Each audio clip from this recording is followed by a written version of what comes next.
하나님 말씀은 시편 16편 1절로 11절까지입니다. 우리 함께 합독하십니다. 시작.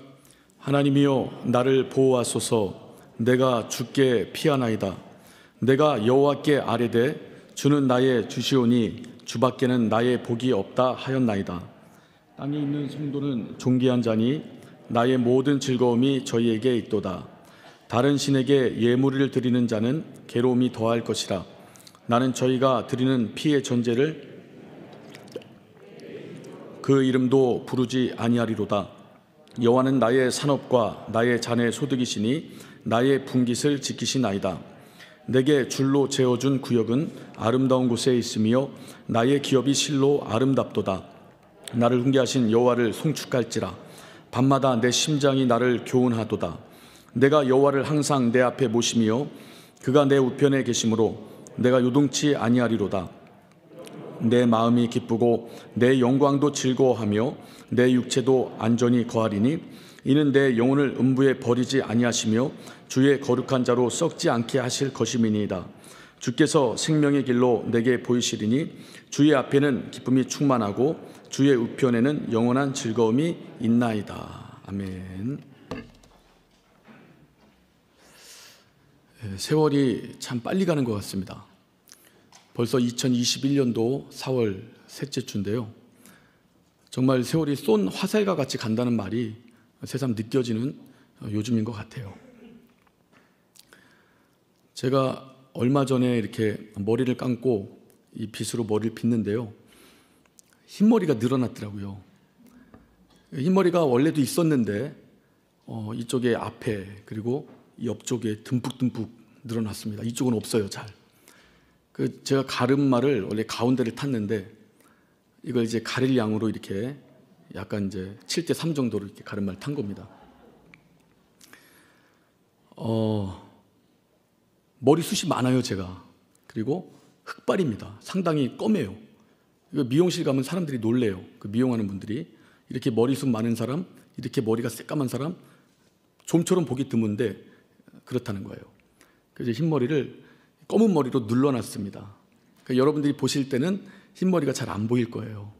근데 이렇게 들춰보면 너무 많습니다. 제가 이 빗으로 빗으면서 제 이름이 황수재인데요. 저 혼자 속마음으로 이 황수재 꺾어졌구나 이렇게 막 어르신들 계신데 좀 무례하게. 근데 제가 저한테 속마음으로 그랬다는 거예요. 우리가 정말 세월이 빨라요. 그리고 세월을 이겨낼 장사가 없습니다. 에베소서를 보면 바울이 이렇게 말하죠. 세월을 아끼라. 때가 악하니라. 그러니까 때는 점점 악해져요. 근데 우리는 세월을 아껴야 됩니다. 그리스도인이기 때문에 악한 세상에 편승할 수 없어요. 우린 그리스도인으로서 하나님의 말씀 가지고 예수를 닮는 삶을 선택해야 됩니다. 그것이 바로 악한 세대에서 세월을 아끼는 방법이에요. 우리 하나님께서 우리와 함께 하시고 우리 가운데 하나님의 도움을 주시는데요. 우린 그 하나님의 도움의 증거 가지고 사는 사람들입니다. 우린 연약해요. 너무나 연약합니다. 하나부터 열까지 하나님의 도움 없이는 절대적으로 살아갈 수가 없는 연약에 휩싸여 있는 그런 사람들이에요. 우리가 우리 주 예수의 이름을 온전히 의지하고 하나님 앞에 나아갈 때, 우리 주 예수의 생명을 의지하고 하나님 앞에 나아갈 때 하나님께서는 우리 가운데 큰 관심, 큰 사랑을 나타내 주십니다. 여러분, 우리가 예수 그리스도를 닮는다는 것은요, 그러니까 살아있는 하나님의 말씀, 그 말씀대로 나아가는 삶을 고수한다는 겁니다. 우리가 하나님 말씀 없이는요, 하나님의 뜻을 깨달을 수가 없어요. 그러니까 우리는 하나님의 말씀을 통해서 하나님의 뜻을 깨닫고 또 기도를 통해서 깨달은 하나님의 말씀대로 살아갈 수 있는 능력을 얻는 그리스도인입니다. 그 말씀과 기도가 사라지거나 말씀과 기도를 우리가 소홀하게 되면 우리가 주님과의 관계가 무너져 버려요. 주님에게서 계속 멀어집니다. 여러분, 말씀이 사라지고 기도가 사라진 성도님들, 그래서 주님과 틈이 생긴 성도님들은요, 이 세속의 문화, 그리고 여타 어떤 사상, 이념, 신념, 불필요한 것들, 우리 신앙에 물론 필요한 것들도 있지만 불필요하고 무분별하게 받아들이게 된다 이 말이에요. 여러분, 이런 것들이 우리 심령 가운데 들어오면요, 우리 생각을 사로잡습니다.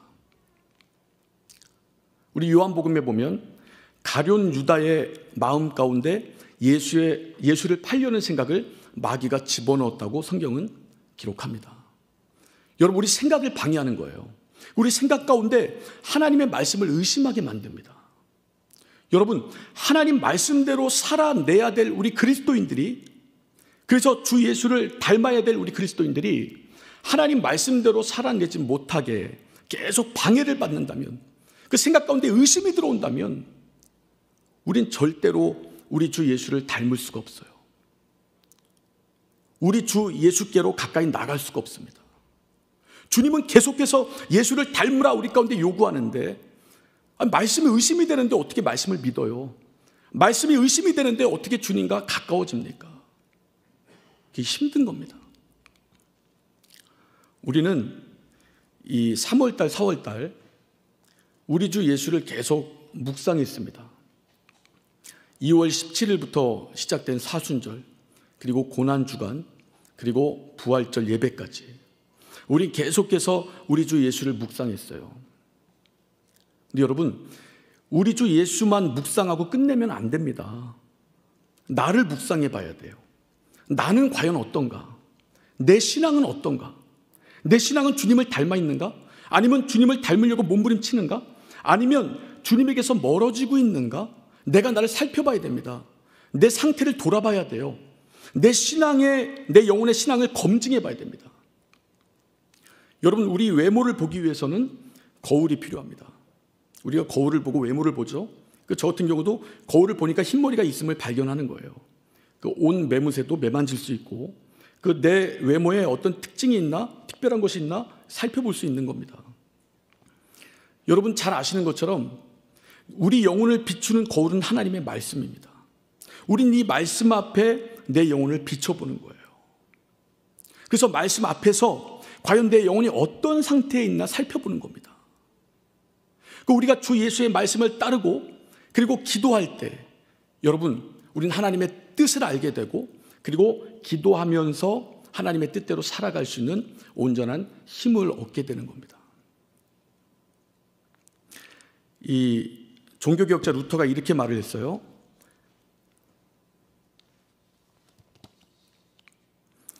진실한 회개는 매일 우리 자신으로부터 벗어나 예수 그리스도께 가는 것입니다.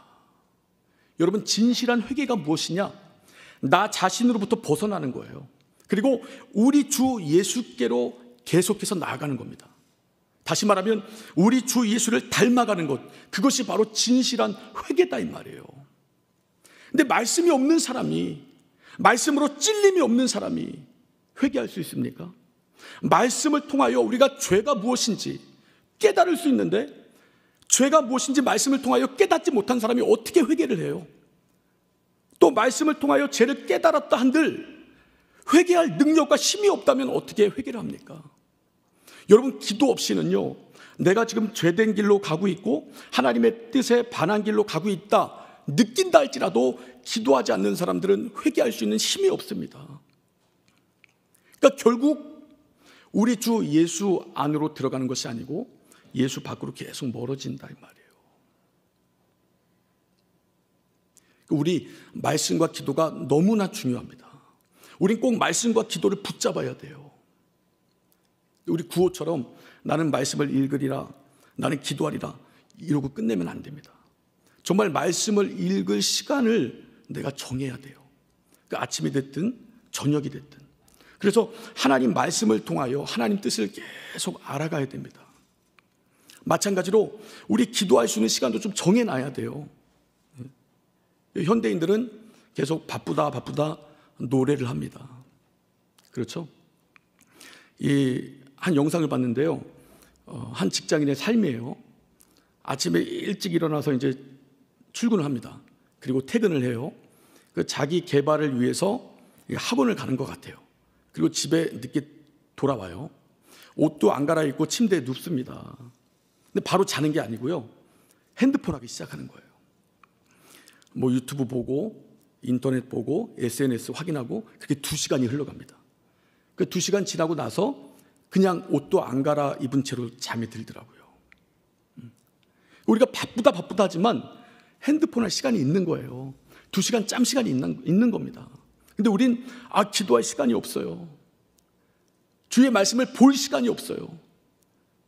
여러분, 내 여가를 즐길 시간은 있고, 가족들과 이 마음을 합쳐서 여가를 계속해서 만들어내고 즐기고 있는데, 내가 말씀을 읽을 시간이 없고 기도할 수 있는 시간이 없다는 것, 이건 말이 안 되는 거죠.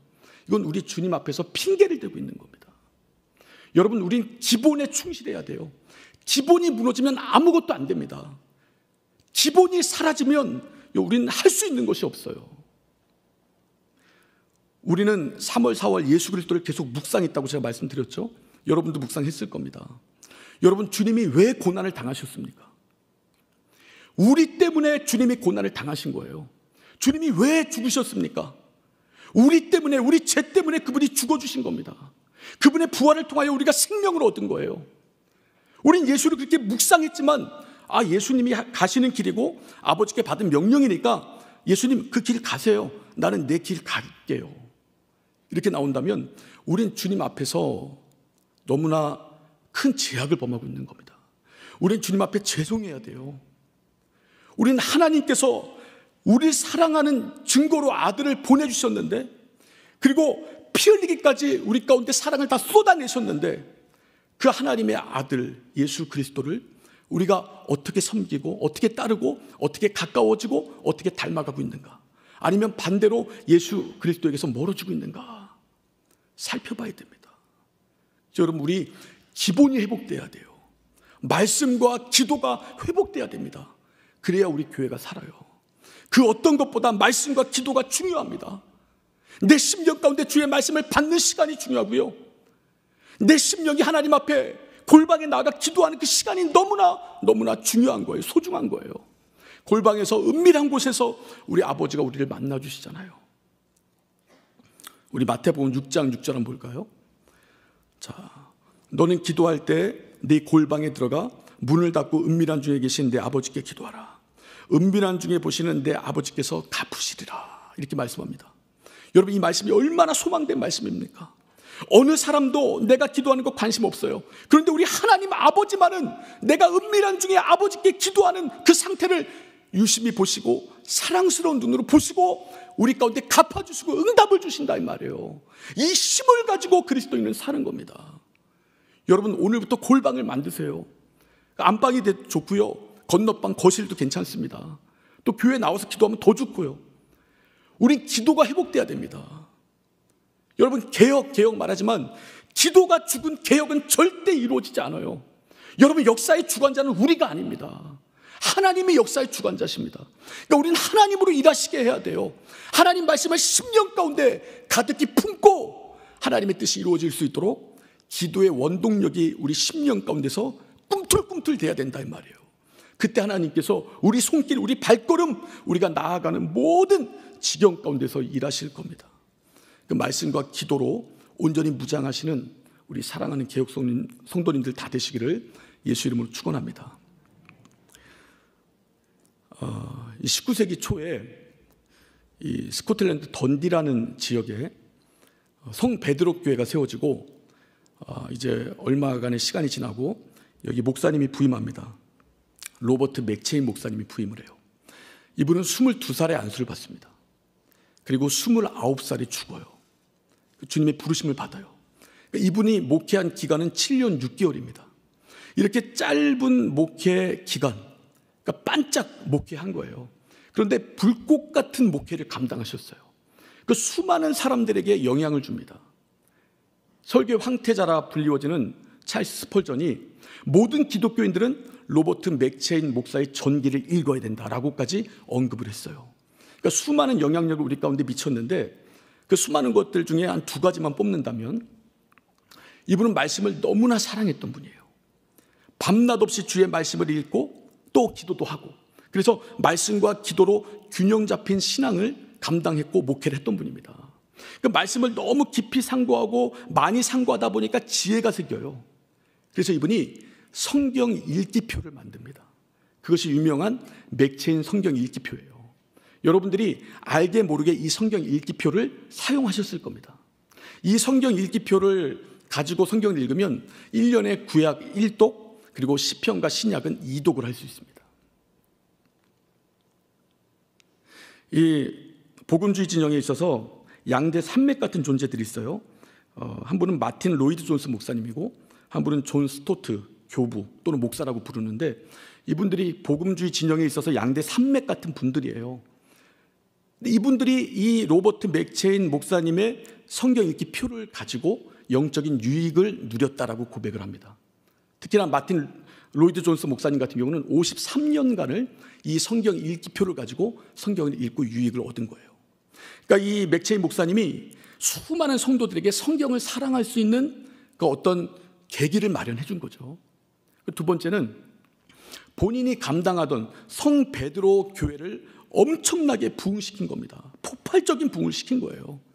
그리고 그 부흥, 한 교회 부흥으로 끝나지 않고 스코틀랜드 전역의 부흥의 역사를 가지고 왔어요. 여러분, 이 사실에는 좀 내막이 있습니다. 이게 내막을 들여다보면 로버트 맥체인 목사님이 부흥의 주역이라기보다는 이 번스 목사라는 분이 있어요. 일화가 있습니다. 이 로버트 맥체인 목사님이 성 베드로 교회 목회를 하면서 점진적인 성장을 가지고 올 때 이분이 그 지역교회 목사님들과 예루살렘 성지순례를 계획합니다. 근데 그때는 비행기가 없잖아요. 그러니까 배 타고 왔다 갔다 하는 거예요. 그러니까 뭐 2주, 3주 걸리는 게 아니고 최소 4개월, 길게는 6개월 이상 걸리는 그 여정입니다. 그러니까 6개월 동안 강단을 비워야 되는데 그냥 비워둘 수 없잖아요. 그래서 임시로 번스 목사님을 초빙하는 거예요. 그러니까 이분은 임시 목사입니다. 이분에게 맡기고 성지순례를 간 거예요. 근데 이제 반전이 일어나는 거죠. 이분이 이 성 베드로 교회에 부임하고 번스 목사님이 몇 주가 안 돼서 하나님의 성령이 강력하게 역사해요. 그 성도들이 막 부르짖고 또 회개하고 변화되고 뒤집어지고 하나님께서 만져주시는 그 모습들이 이 교회 가운데 나타나는 겁니다. 물론 맥체인 목사님도 목회를 잘해서 성도들을 잘 양육했지만 이런 불같은 부흥, 아주 막 로켓가 팍 튀어 올라가는 듯한 이 부흥의 역사는 경험하지 못했는데 이 번스 목사님이 그 해내는 거예요. 하나님의 능력으로. 그러니까 성도들이 계속 구름대같이 몰려들고 주일 사역에만 이 교회가 채워졌다면 주중에도 매일같이 기도회를 하고 의자뿐만 아니라 통로에까지 사람들이 계속 구름대같이 모이는 겁니다. 그 몇 개월 동안 지속되는 거예요. 계속.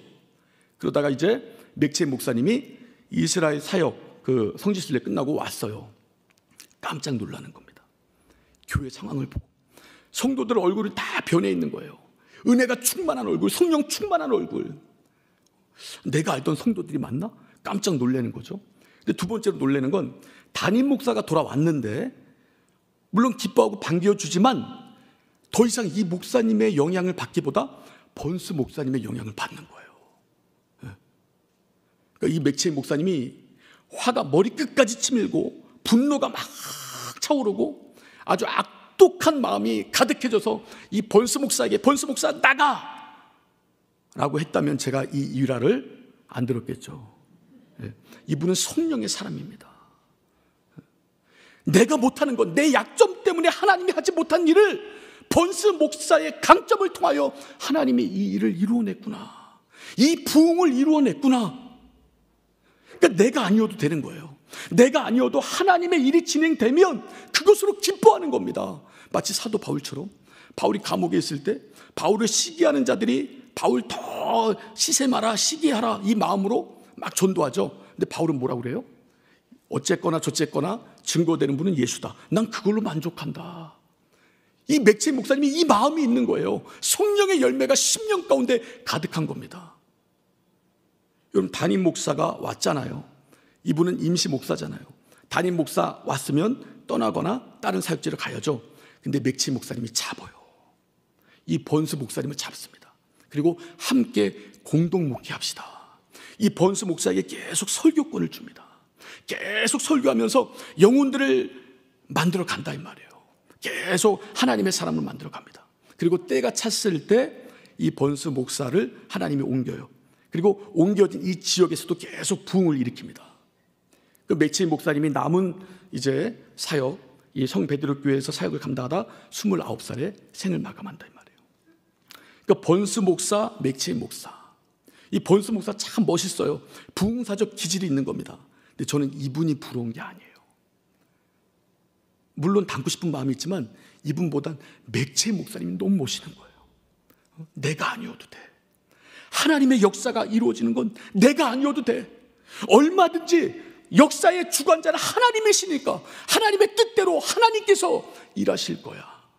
그러니까 하나님 중심적인 생각을 갖고 있는 이분이 너무 부러운 겁니다. 이 마음을 담고 싶고 배우고 싶은 거예요. 여러분, 우리가 개혁이 쭉 진행되어 오죠. 우리 뜻대로 우리가 원하는 시간대에 된 일이 별로 없어요. 그런데 우리가 하나같이 고백하는 건 하나님이 일하신다. 필요할 때 외부 강사들이 와주고, 필요할 때 사람이 세워지고, 필요할 때 조직이 세워졌다 이 말이에요. 근데 여러분, 내가 원하는 사람이 세워져야 되는데, 내가 원하는 조직이 세워져야 되는데, 내가 원하는 대로의 방향대로 개혁이 이루어져야 되는데, 이것이 하나님 뜻과 맞을 수도 있어요. 그러나 하나님 뜻과 맞지 않을 때는 이건 내 아집이고 내 고집이다 여겨질 때는 이걸 버릴 줄 알아야 됩니다. 여러분, 역사의 주관자는 하나님이에요. 우리가 잘나면 얼마나 잘났습니까? 우리가 못나면 얼마나 못났어요. 여러분, 우리가 장점만 가지고 있습니까? 또는 단점만 가지고 있습니까? 장점, 단점이 골고루 섞여 있잖아요. 하나님 보실 때는요, 도토리 키재기입니다. 그 사람이 그 사람이에요. 우리 역사의 큰 그림을 주관하시고 이끌어 가시는 분은 우리 하나님이시다 이 말이에요. 그분이 필요할 때 사람을 세우고, 그분이 필요할 때 하나님의 일을 이룬다 이 말이에요. 저는요, 이 설교단에 설교 안 해도 돼요. 우리 교회가 평안해지고 하나님의 놀라운 역사가 내가 빠졌을 때 이루어진다면 저는 그게 더 기뻐요. 하나님 감사합니다. 내 역할이 여기까지군요. 하나님, 내 역할, 내가 이제껏 한 역할, 하나님 난 이걸로 만족합니다. 정말 그 마음이 있어요. 여러분, 하나님이 필요할 때 다른 사람이 세워지는 겁니다. 그리고 그 사람을 통해서 하나님이 역사하는 거예요. 그 조직을 통해서 하나님이 일하시는 겁니다. 우린 역사의 주관자, 일을 진행하시는 분, 처음부터 끝까지 일을 해결해 가시는 분, 하나님이란 사실을, 여러분, 이 사실을 좀 인정해야 됩니다. 이것이 믿음이에요. 이 믿음을 갖고 하나님 앞에 담대함으로 나아가는, 그래서 하나님의 일하심을 점층적으로 계속 보는 우리 개혁 공동체 다 되기를 예수 이름으로 축원합니다. 자, 우리가 성경을 읽었는데 1절부터 11절까지 읽었지만 오늘은 1절 또는 2절 위주로 좀 설교를 하겠습니다. 자, 하나님이여 나를 보호하소서, 내가 주께 피하나이다. 다윗의 고백입니다.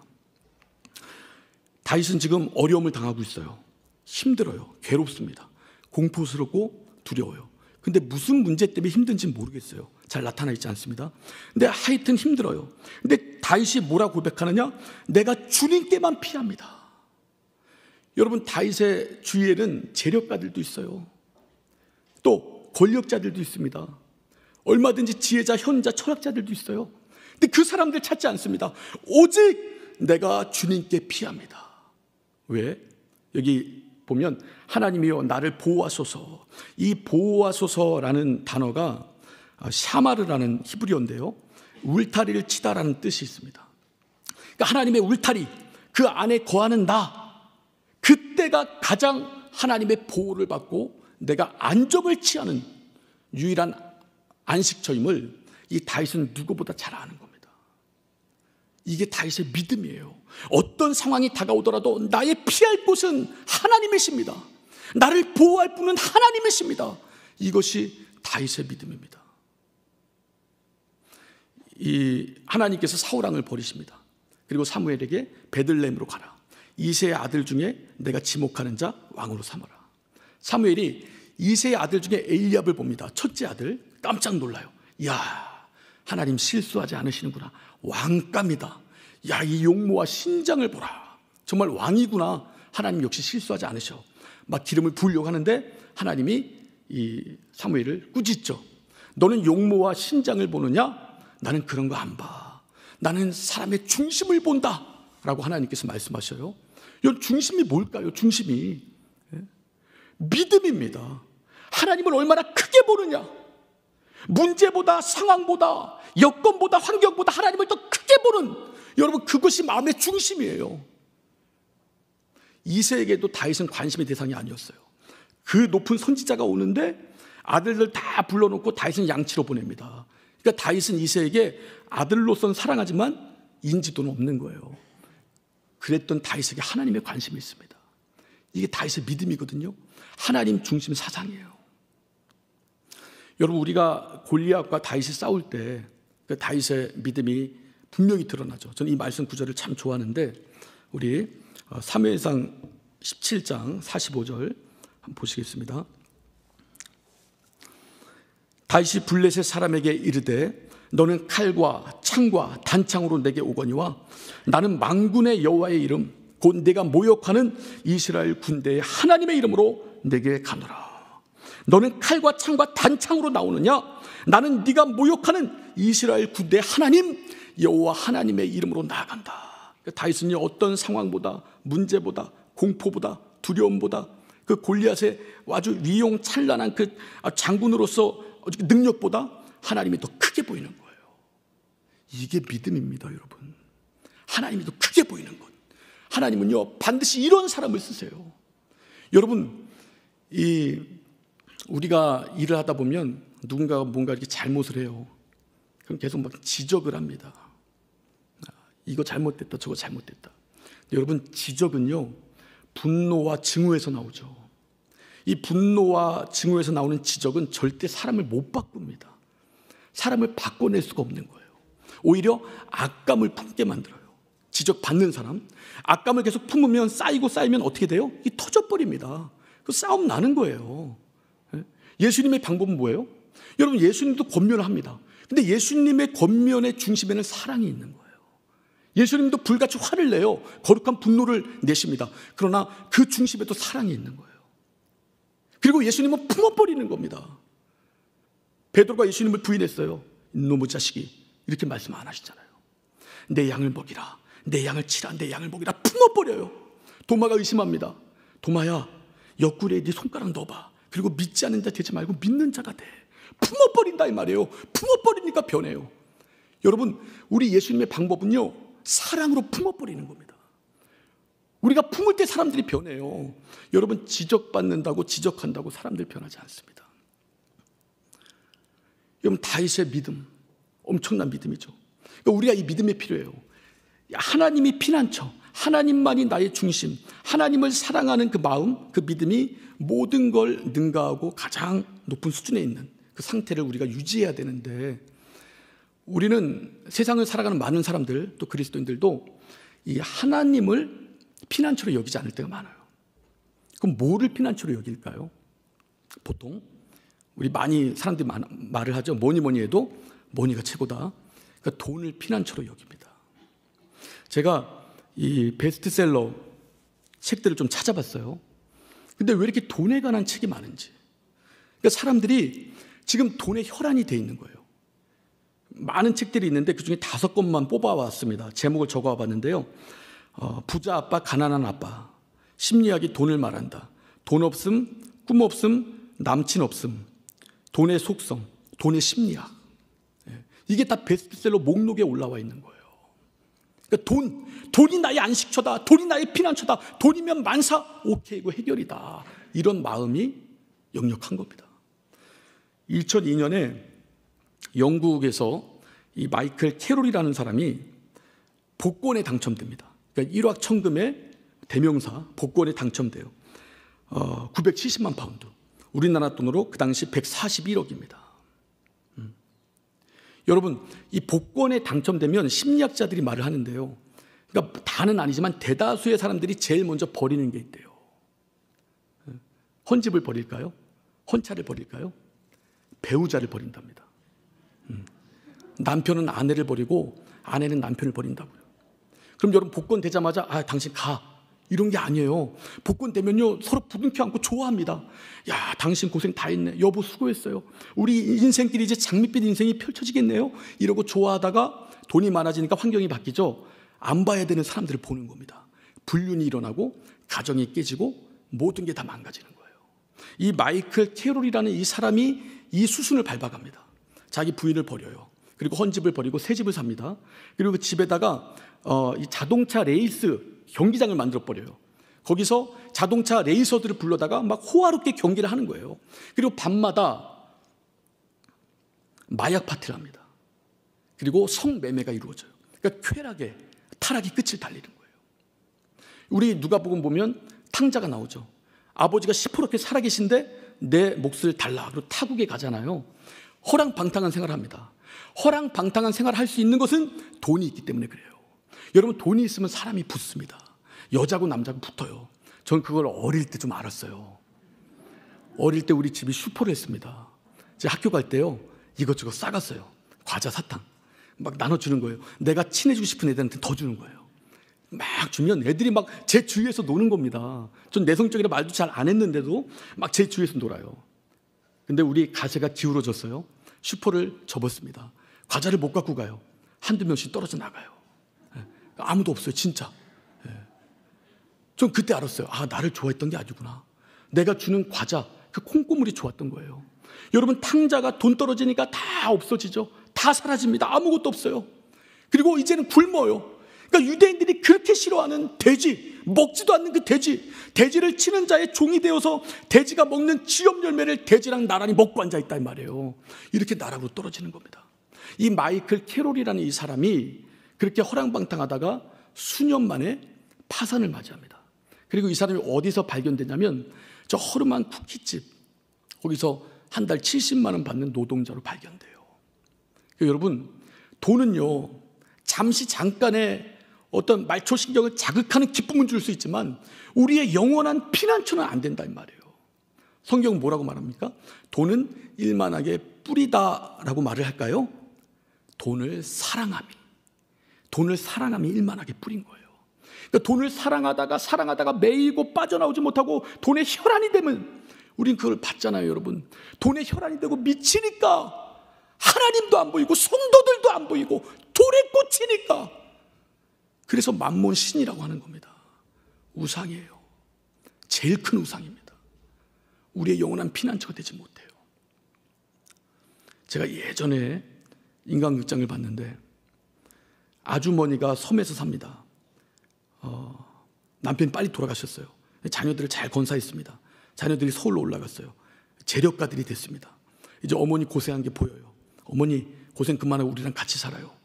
서울로 불러드리려고 하는데 어머니가 안 와요. 내가 살던 고향이 섬이니까. 그래서 이 자식들이 의기투합해서 섬에다가 바닷가가 가장 잘 보이는 그곳에 집을 지어줍니다. 그러니까 건축되고 집에 올라가는 거예요. 이 어머니는 이 집을 볼 때마다 고생한 것에 대한 보상처럼 느껴지고, 이 집에 올라가는 것 보면 자녀들의 효심이 묻어 있는 거예요. 그런데 집이 다 됐어요. 들어가기만 하면 됩니다. 배가 살살 아파요. 더 아파요. 못 참게 아파요. 병원을 갑니다. 말기암이에요. 3개월 남은 거예요. 집에 들어갑니다. 좀 생각해봐요, 한번. 기쁠까? 위안이 될까? 그 바닷가, 전망 좋은 바닷가를 보면 무슨 생각을 할까? 아픈 배를 부둥켜 잡고 막 고통스러워하지 않을까? 그리고 돌아가신다 이 말이에요. 우리 그 집사람 직장의 그 지인 후배가 결혼을 했는데요. 그것도 예전 일인데 신혼입니다. 남편이 전화가 왔어요. 아내의 생일을 맞이해서 내가 꽃과 케이크를 사가니까 기다려. 그러니까 아내는 너무 기쁘죠. 사랑하는 남편, 나를 지켜줄 남편이 꽃과 케이크를 사오는구나. 몇십 분 만에 전화가 옵니다. 당신 남편이 교통사고로 소천했습니다. 이게 소설 속 얘기가 아닙니다, 여러분. 실제 일어난 일이에요. 영원히 나를 지켜줄 것 같았던 남편이 무력하게 죽음 앞에서 무릎을 꿇어요. 영원히 나를 행복하게 해줄 것 같았던 자녀들의 효심이 이제 아무 소용이 없습니다. 여러분, 사람들이 가장 무서워하는 게 뭡니까? 죽음이에요. 죽음 두려워하고 공포스러워합니다. 왜냐하면 죽음은 우리가 피해갈 수가 없어요. 조절할 수도 없습니다. 나 이때 죽을게요. 딜을 할 수가 없는 거죠. 죽음이 다가오면 맞아들여야 되는 겁니다. 우리 기독교인들은 죽음 앞에서 아무렇지도 않고 기쁘고 막 이제 하나님 만난다라는 생각을 가질까요? 물론 순교자들이 그런 사례가 있던데 저도 이제 어리진 않죠. 저 중년이니까 죽음을 묵상합니다. 근데 두려워요. 공포스러워요. 우리가 10년마다 한 번씩 죽음을 맞이하는 게 아니잖아요. 인생의 마지막에 딱 한 번 맞이하는 거잖아요. 너무 생소한 거잖아요. 두렵고 공포스러운데 그 두려움과 공포스러움을 능가하는 것이 있습니다. 그것이 바로 소망이에요. 묵상하다 두렵고 공포스러운데 그래, 우리 주님이 계신 그곳, 나를 위하여 처소를 예비하신다 약속하셨던 그곳, 그곳이 내가 가야 될 곳이지. 그곳이 우리 하나님께서 우리 가운데 선물로 주시는 거지. 여러분, 성경에서 말하는 최고의 소망은 영생의 소망입니다. 성경에서 말하는 최고의 복은 영생의 복이에요. 많은 그리스도인들이 여러분 이 사실을 잊고 삽니다. 이 사실이 점점 잊혀져요. 근데 우리 주님이 이렇게 말씀하시죠. 요한복음 3장 16절에 하나님의 세상을 이처럼 사랑하사 독생자를 주셨으니 이는 저를 믿는 자마다 멸망치 않고 영생을 얻게 하려 하심이라. 독생자를 주신 이유가 무엇입니까? 멸망치 않고 영생을 얻게 하려 하심이라는 거예요. 여러분, 예수 그리스도 믿는 사람들을 우리 사명이 착한 일 하는 것에 국한되는 게 아닙니다. 착한 일은 다른 사람들이 더 잘할 수 있어요. 여러분, 우리가 막 선한 일을 감당한다, 이게 우리의 사명 목적, 여러분 아닙니다.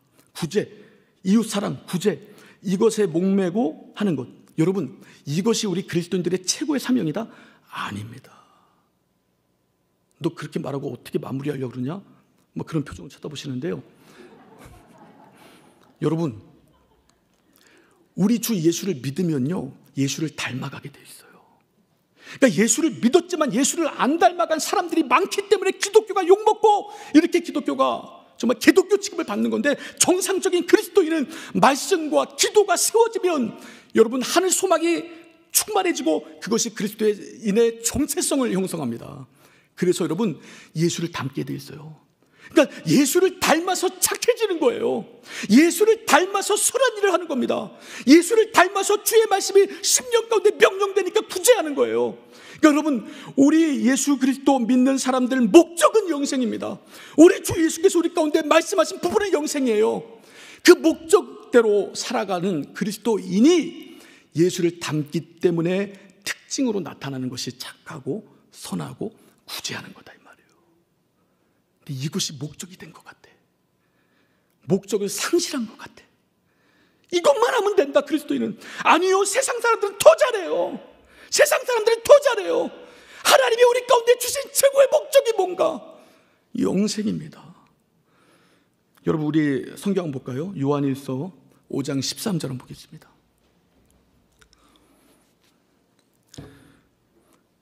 자, 내가 하나님의 아들의 이름을 믿는 너희에게 이것을 쓴 것은 너희로 하여금 너희에게 영생이 있음을 알게 하려 함이라.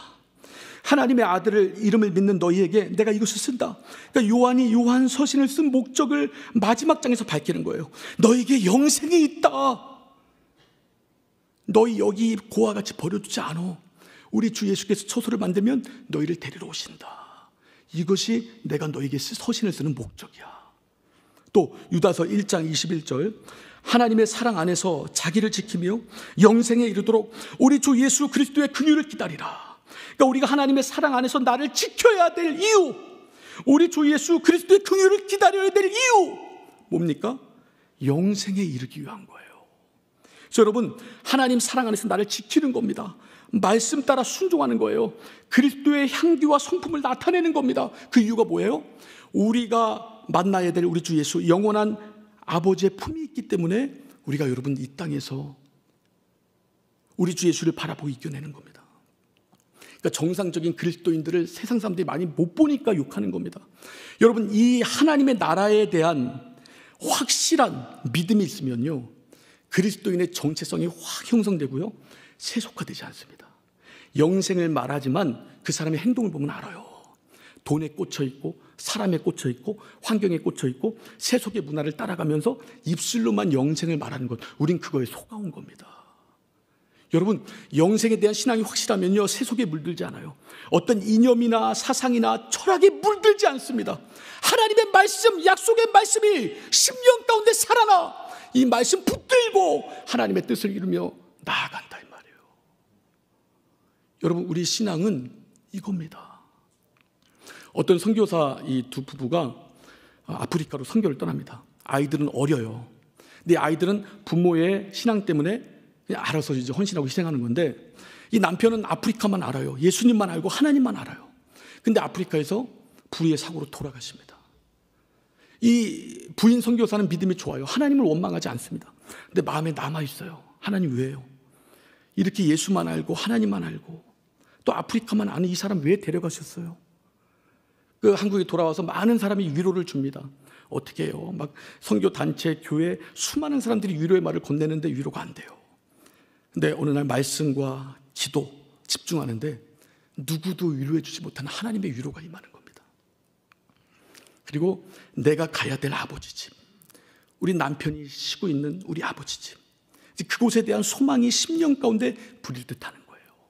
그리고 이겨낸다 이 말이에요. 여러분, 우리 영생의 소망이 확실하지 않으면요, 우린 절대 이 악한 세대 이겨낼 수 없어요. 그리스도 예수를 닮은 삶을 살아갈 수 없습니다. 하는 척은 할 수 있습니다. 하는 척은 반드시 여러분 그 끝이 보여요. 하는 척은 반드시 지치게 돼 있습니다. 그러나 우리 주 예수의 말씀과 기도로 충만하여 영생의 소망이 확고하면 우리에게서 참된 그리스도의 정체성이 나타난다 이 말이에요. 세상 사람들이 그리스도인들은 저런 사람들이구나, 하늘을 바라며 아버지의 품을 바라며 이 땅의 것에 미련을 두기보다, 그리고 이 땅의 것을 사모하기보다 오히려 이 사람들을 불쌍히 여기고 이 사람들에게 선한 영향력을 베풀기 위하여 자기를 희생하며 헌신하는 저런 삶을 사는구나. 초대교회가 그랬잖아요. 미국 대각성 운동 때 그랬잖아요. 평양 대부운동 때 그랬잖아요. 여러분, 우린 이것을 회복해야 됩니다. 우린 여러분, 한 사람이 계속 거짓말한 거 거기에 여러분 너무 몰입하지 마세요. 그 사람도 거짓말에 소스는 성경입니다. 우리 성경 다 안 믿을 거예요, 그럼? 아니잖아요. 그 사람과 성경을 분리해내야 됩니다. 그리고 우리 하나님 말씀이 심령 가운데 녹아져야 돼요. 하나님 말씀이 심령 가운데 녹아지고 기도 가운데 주의 말씀대로 순종할 수 있는 삶이 우리 가운데 무르익을 때, 여러분, 우리 주 예수가 참된 피난처 되신 우리가 깨닫게 됩니다. 이 세상 그 무엇도 나의 피난처가 될 수 없지만 우리 주 예수, 나의 영원한 피난처 우리 주 예수, 내 영혼의 피난처 우리 주 예수, 그 예수가 내 심령 가운데 내 마음 가운데 새겨진다 이 말이에요. 그럴 때 우리가 주의 일을 감당할 수 있습니다. 여러분, 이 시간 회개합시다. 주여, 내가 주님을 묵상한다고 하지만 나는 기본을 잃었습니다. 주여, 나는 기본을 잃었습니다. 나는 말씀을 상고하지 않습니다. 나는 기도하지 않습니다. 그리고 개혁을 논합니다. 주여, 이 죄인 용서하소서. 주여, 이 죄인 용서하소서. 회개의 영이 우리 모든 공동체 가운데 충만히 임하게 하소서. 우리 주여 한번 부르고 간절히 기도합니다.